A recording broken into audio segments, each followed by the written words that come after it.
আচ্ছা, অধ্যায় 3 হৃদযন্ত্রের যত কথা। আজকে পৃষ্ঠা নাম্বার 71 থেকে শুরু করছি। রক্তের শ্রেণীবিভাগের গুরুত্ব।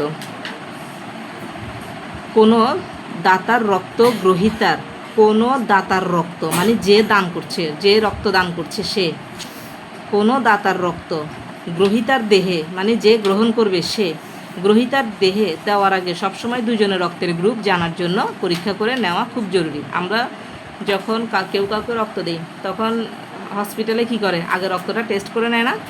এজন্য ভুল গ্রুপের রক্ত দেওয়া হলে গ্রহীতার রক্তকে জমাট বাঁধিয়ে প্রাণহানির কারণ হতে পারে, মানে কি মৃত্যু। প্রাণহানি মানে কি মৃত্যু। তাহলে আমার রক্ত হলো একটা আর তোমার রক্ত আরেকটা, তখন যদি আমাদের রক্ত ম্যাচিং না হয় তাহলে কোনো কারণে যদি আমরা ভুলবশত একই রক্ত না দেই তাহলে হবে কি, ওই রক্ত মানে যখন শরীরে রক্ত দেওয়া হবে সাথে সাথে বাকি রক্তগুলো সহ কী করবে, নষ্ট, ক্লট মানে কি জমাট বাঁধিয়ে ফেলবে। খুবই জরুরি অবস্থায় যদি গ্রহীতার রক্তের গ্রুপ জানা সম্ভব না হয় তাহলে ও অথবা RH নেগেটিভ রক্ত দেওয়াই ভালো, মানে কি ও নেগেটিভ হলে সবচেয়ে ভালো। এখন কোনো কারণে রাস্তার মধ্যে একটা মানুষকে পেয়েছো, কোনো কারণে তার রক্তের গ্রুপ জানতে পারতেছো না, আবার তার রক্ত টেস্ট করে গ্রুপ জেনে তারপর রক্ত দেওয়া, এগুলো অনেক কঠিন বিষয় হয়ে যায়। তখন ডাক্তাররা বলে যে আচ্ছা ঠিক আছে, ও নেগেটিভের রক্ত নিয়ে আসেন, ও নেগেটিভ রক্ত নিয়ে আসেন ব্লাড ব্যাংক থেকে। তখন ও নেগেটিভের রক্ত নিয়ে তাকে কি করে, রক্তটা দেওয়া হয়। 2 নাম্বার, কোনো শিশুর পিতৃত্ব নির্ণয়ে, পিতৃত্ব বলতে কি বাচ্চাটা কি ওই মানে এরকম করে না, DNA টেস্ট করে না বাচ্চাটা কার, এরকম বোঝার জন্য পিতৃত্ব নির্ণয়ের জটিলতা দেখা দিলে রক্তের গ্রুপ পরীক্ষা করে অনেক সময় তার সমাধান করা যায়। ঠিক আছে। রক্তের গ্রুপ নির্ণয়ের মাধ্যমে বিশেষ প্রক্রিয়ায় অপরাধীদের শনাক্তকরণের ব্যবস্থা নেওয়া হয়ে থাকে। রক্তের গ্রুপের মাধ্যমে অপরাধীদেরও শনাক্ত করা যায়। যেমন কোনো একটা ক্রাইম হলো, সেখানে যে ব্লাডটা পাওয়া গেল সেটা ব্লাডটা কার, যে মারা গেছে তার নাকি অন্য কারো। যদি অন্য কারো হয় তাহলে সেই রক্তের কে কে আমাদের অপরাধীদের তালিকায় আছে। পুলিশের অপরাধীদের তালিকায় সকল অপরাধীদের তথ্য থাকে। তাহলে এবার ম্যাচিং করে দেখবে কার সাথে ম্যাচ হচ্ছে, সেরকম আর কি। রক্তনীতি, মানুষের অসুস্থতা কিংবা দুর্ঘটনার জন্য পর্যাপ্ত রক্তের ঘাটতি দেখা দিলে, মানে দুর্ঘটনায় যদি অনেক রক্ত বেরিয়ে যায় শরীর থেকে তখন আমাদের শরীরে রক্তের ঘাটতি দেখা দেয়। এরকম ঘাটতি দেখা দিলে অন্য মানুষের শরীর থেকে রক্ত দেওয়ার ও রক্ত পরিসঞ্চালনের প্রয়োজন হয়, মানে কি শরীরে রক্ত প্রবাহের প্রয়োজন হয়। এক্ষেত্রে অবশ্যই জীবাণুমুক্ত এবং সঠিক গ্রুপের রক্ত নিশ্চিত করে নিতে হবে। এখন বলেছে জীবাণুমুক্ত। রক্তের মধ্যে জীবাণু কাদের থাকে, ধরো যারা অ্যালার্জিযুক্ত ব্যক্তি আছে কিংবা যাদের বড় কোনো অসুখ আছে, রোগ আছে, যেমন এইডস রোগ আছে, বা যারা মাদকাসক্ত ব্যক্তি, হ্যাঁ ড্রাগ এডিক্টেড আর কি, তাদের রক্তে কি হয়, জীবাণু থাকে। রক্ত সঞ্চালনের আগে রক্তের এইডস এবং হ্যাপাটাইটিস কী করতে হবে, পরীক্ষা করে নিতে হবে। এই ধরনের জটিল রোগের জীবাণু আছে কি না তা অবশ্যই দেখতে হবে। ডাক্তার অবশ্যই রোগী এবং দাতার রক্তে, মানে যে রোগী আর যে রক্ত দান করবে তাদের রক্তের A, B, O, RH blood group পরীক্ষা করে গ্রুপ ম্যাচ করার মাধ্যমে, তাহলে গ্রুপ ম্যাচ করা মানে কি, যে রোগী তার সাথে যে রক্ত দিবে তার সাথে রক্তের গ্রুপ মিলছে কিনা ম্যাচ করার মাধ্যমে একজনের শরীর থেকে অন্যজনের শরীরে রক্ত সঞ্চালনের উদ্যোগ নেবেন। A, B, O এই 3টা গ্রুপের রক্তের RH ছাড়াও, মানে কি RH ছাড়াও রক্তে আরও অনেকগুলো অ্যান্টিজেন থাকে, যেমন এগুলোকে গৌণ অ্যান্টিজেন বলে। মানে সাধারণত তোমরা শুনে এসেছো A positive, B positive, O positive, A negative, B negative, O negative, এরকম তোমরা শুনে আসছো। আবার AB পজিটিভ, AB নেগেটিভ, এসব তোমরা শুনে আসছো। কিন্তু কখনো কখনো এমন হয় পৃথিবীতে বিরল কিছু মানুষ আছে যাদের রক্ত এই গ্রুপ একটার মধ্যেও পড়ে না। বুঝতে পেরেছ? আমরা যতগুলো রক্তের গ্রুপের নাম বললাম এইগুলো একটার মধ্যেও এদের রক্তটা ম্যাচিং হয় না। তাদের ক্ষেত্রে বলেছে অ্যান্টিজেন ভিত্তিক গৌণ গ্রুপ, হ্যাঁ এরা হচ্ছে মিরর ব্লাড গ্রুপ থাকায় পরিসঞ্চালনের আগে A, B, O গ্রুপিং এবং RH টাইপিংয়ের পাশাপাশি ক্রস ম্যাচিং নামক একটি পরীক্ষা থাকে। এই ক্রস ম্যাচিং নামক পরীক্ষা করাটা অনেকটাই বাধ্যতামূলক হয়ে যায়, হ্যাঁ, যা গৌণ গ্রুপসমূহের কারণে জটিলতা যাতে সৃষ্টি না হয়। এমন অনেক পেশেন্ট আছে, শোনো, পৃথিবীতে এরকম অনেক পেশেন্ট আছে যারা, বা অনেক মানুষ আছে যারা পুরো পৃথিবী মিলে হয়তো দুজন আছে, পুরো পৃথিবী মিলে হয়তো একজন আছে বা দুজন আছে যাদের রক্তের গ্রুপ আর কারোর সাথে ম্যাচ হয় না। তাদেরকে বলে কি গোল্ডেন ব্লাড। বুঝতে পেরেছ? এরকম হয়। আচ্ছা, এবার আমরা আসলাম পেজ নাম্বার 72-এ। পেজ নাম্বার 72-এ একটা প্রশ্ন আসে, সেটা 3 নম্বরের মানের প্রশ্ন, মানে গ। সেখানে আমাদের এই চিত্রটা আঁকতে বলে, শুধু চিত্রটা আঁকতে বলবে। চিত্রটা আঁকতে পারলে, নামগুলো ঠিকমতো লিখতে পারলে বরাবর 3 নাম্বার দিয়ে দেয়। কারণ কথা হলো চিত্রটা আঁকতে পারতে হবে, বুঝছো? আর এই চিত্রটা আঁকাটা অনেক বেশি কঠিন কিছু না, সোজা আছে। প্রথমে তোমরা এই পানের মতো করে, এই হার্ট শেপের মতো করে এটা একটু দিয়ে ফেলবা সবার আগে, ঠিক আছে? তারপরে এই দাগ দিবা, এই পাশের দাগটা দিবা, এটা দিবা, এটা দিবা, এই 2টা দাগ দিবা। তারপরে এখানের মধ্যে কি একটা পাইপের মতো প্রথমে দিবা, দিয়ে তারপরে তার মাথার উপরে এগুলো দিবা। তাইলে তোমার এই একটা ভাগ হলো, এদিকে হলো 2টা ভাগ, একটা 3টা ভাগ। তারপরে পাইপের মতো করে এভাবে বাঁকা করে দিবা, 4টা ভাগ হইল। আর এই পাশ থেকে 2টা পাইপ বের করে দিবা, এদিক থেকে 2টা, এদিক থেকে নিচে একটা বের করে দিবা। তাহলে কিন্তু এটা হয়ে যাবে। এটা আঁকাটা কিন্তু সোজা আছে, বেশি কঠিন না। তাহলে এখান থেকে একটা প্রশ্ন হয়, বুঝছো? এরপরে আসো রক্ত সঞ্চালন, মানে কি রক্ত বয়ে চলা। সঞ্চালন বলতে কি রক্ত বয়ে চলা। এই অধ্যায় শুরুতে আমরা জেনেছি যে রক্ত সংবহন তন্ত্রের দ্বারা মেরুদণ্ডী প্রাণীদের দেহে রক্ত সঞ্চালন হয়। মানবদেহের রক্ত সংবহন তন্ত্র কোনগুলো? এই যে আমাদের হার্ট একটা রক্ত সংবহনের কাজ করে, ধমনী, শিরা, এরা রক্ত সংবহন মানে রক্ত পরিচালনার কাজ করে। রক্ত সংবহন তন্ত্রের প্রধান অঙ্গগুলো হলো হৃৎপিণ্ড, ধমনী, শিরা, কৌশিক জালিকা। এগুলো সম্পর্কে জানার জন্য, আচ্ছা এখন আমরা এগুলো সম্পর্কে জানবো। তারপরে সবার আগে আমরা হৃৎপিণ্ড সম্পর্কে জানি। হার্ট, হৃৎপিণ্ড রক্ত সংবহন তন্ত্রের অন্তর্গত এক রকমের পাম্প। একটা প্রশ্ন আসে, হৃৎপিণ্ড কাকে বলে? বুঝতে পেরেছ? সবচেয়ে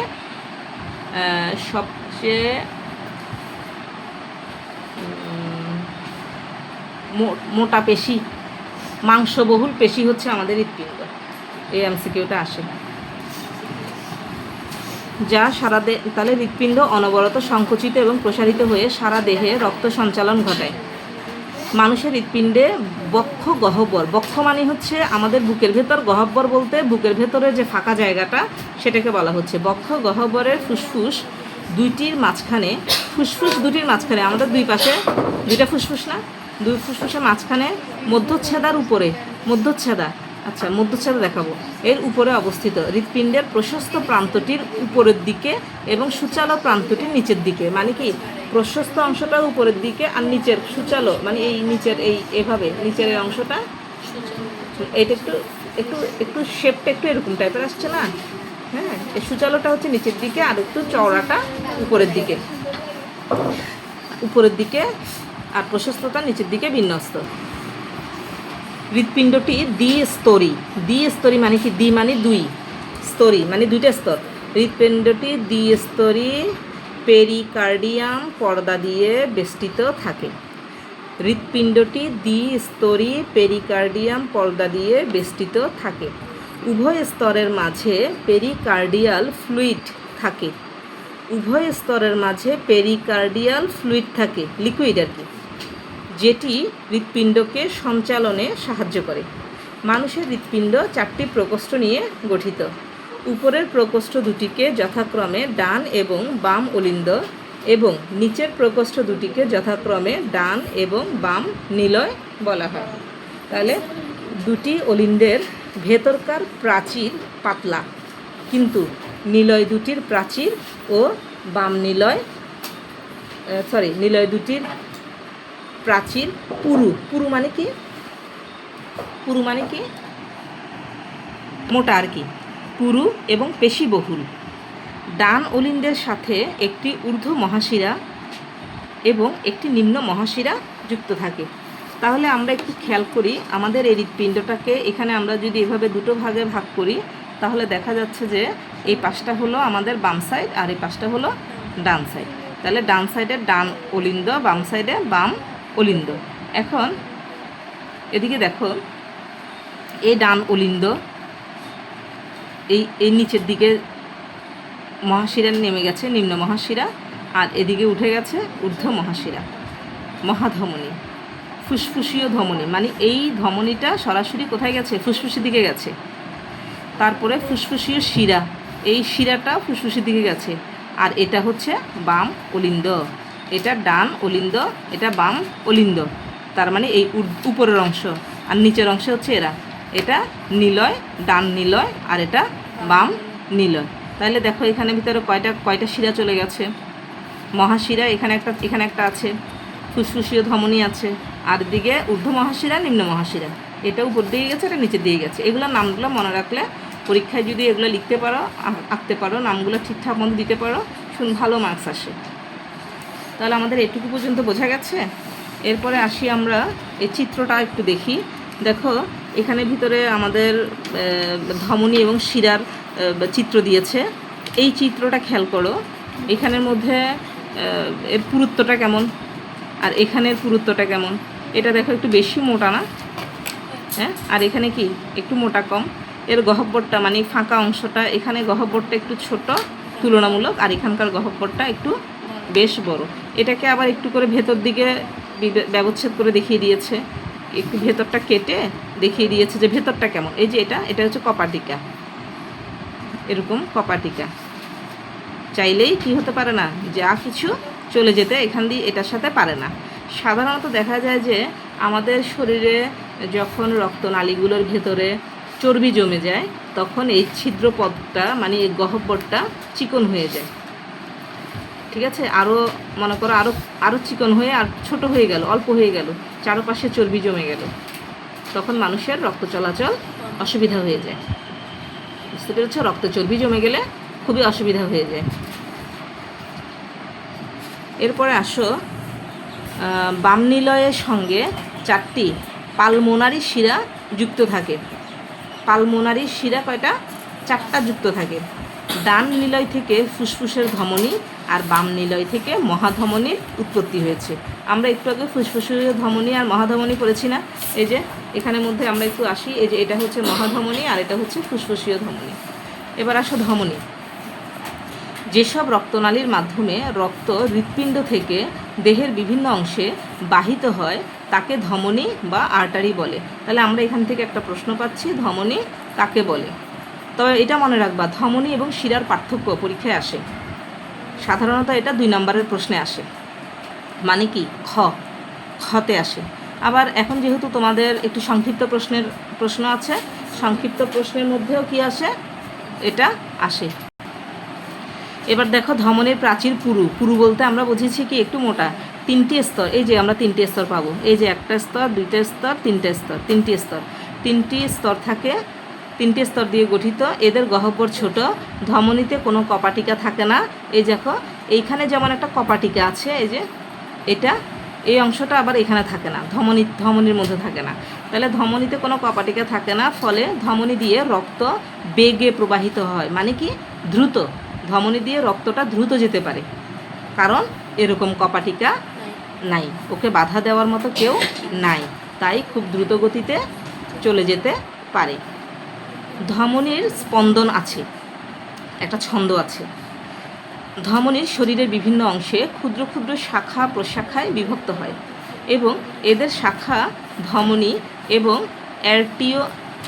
অ্যার্টোরিওল। দেখো অ্যার্টোরিওল, এই বানানগুলোকে তোমাদের ভেঙে ভেঙে পড়ার সময় একটু ভেঙে ভেঙে পড়তে হবে, তারপরে দেখবা যে আর পরীক্ষার হলে ভুল হবে না। এগুলো তাহলে এটা একটু দাগিয়ে দিচ্ছি। এগুলো ক্রমশ শাখা প্রশাখায় বিভক্ত হয়ে অবশেষে সূক্ষ্মাতি সূক্ষ্ম মানে চিকন চিকন সূক্ষ্মাতি সূক্ষ্ম কৌশিক জালিকায় এসে শেষ হয়। তাহলে একটু এই জায়গাটা খেয়াল করো। এই যে ধমনী থেকে কি করছে? ক্রমশ তারা এটা শাখা প্রশাখা বেরিয়ে যাচ্ছে, দেখেছো? অনেকগুলো শাখা প্রশাখা বেরিয়ে যাচ্ছে, ফলে শাখা প্রশাখা বেরিয়ে এমন একটা জাল তৈরি করেছে, এই জাল আবার শিরার সাথে মিলিত হয়ে দুইটা, একদিকে শিরা একদিকে ধমনী, ওরা দুই প্রান্ত থেকে দুই দিকে শাখা প্রশাখা বেরিয়ে কী করে, একত্রিত হয়ে একটা জাল তৈরি করে। এই ধরনের জালকে বলা হয় কৌশিক জালিকা। কৌশিক জালিকায় শেষ হয়। ধমনীর মাধ্যমে হৃৎপিণ্ড থেকে দেহের বিভিন্ন অংশে উচ্চ মাত্রায় অক্সিজেনযুক্ত রক্ত পরিবাহিত হয়, তবে ফুসফুসীয় ধমনী এর ব্যতিক্রম। তাহলে ফুসফুসীয় ধমনী এরকম কাজ করে না। এই রক্তনালী দিয়ে হৃৎপিণ্ড ফুসফুসে রক্ত প্রেরণ করে। তাহলে কোথায় রক্ত প্রেরণ করে? ফুসফুসে রক্ত প্রেরণ করে। তাই এটিকে ধমনী বলা হলেও এটি উচ্চ মাত্রায় কার্বন ডাইঅক্সাইড যুক্ত রক্ত পরিবহন করে। কেন? কার্বন ডাইঅক্সাইড যুক্ত রক্ত এগুলো হচ্ছে দূষিত, তাই না? সেটা আমাদের ফুসফুসের মধ্যে নিয়ে যায়। তাহলে এই রক্ত যখন ফুসফুসে যায়, তখন আমরা আমাদের শ্বাস প্রশ্বাসের মাধ্যমে আমরা যখন নিঃশ্বাস ফেলি, তখন আমরা কার্বন ডাইঅক্সাইড আমাদের ভেতর থেকে বের করে দিই। তাহলে ওই কার্বন ডাইঅক্সাইডটা কে নিয়ে আসতেছে? এই নালীটা কী করতেছে? আমাদের হৃৎপিণ্ড থেকে ফুসফুসের মধ্যে নিয়ে আসতেছে। মানে সকল ক্ষতিকারক অংশটা আমাদের ফুসফুসের মধ্যে প্রথমে নিয়ে আসবে, আমরা সেটা নিঃশ্বাসের মাধ্যমে বের করে দিব। আবার আমরা নিঃশ্বাসের মাধ্যমে কি করব? অক্সিজেন সমৃদ্ধ বিশুদ্ধ বায়ু আমাদের শরীরে প্রবেশ করাবো। সেজন্য শ্বসন প্রক্রিয়াকে কিন্তু একটা রেচন অঙ্গ বলা হয়। এটিকে ধমনী বলা হলেও এটি উচ্চমাত্রায় কার্বন ডাইঅক্সাইড যুক্ত রক্ত পরিবহন করে থাকে। ঠিক আছে।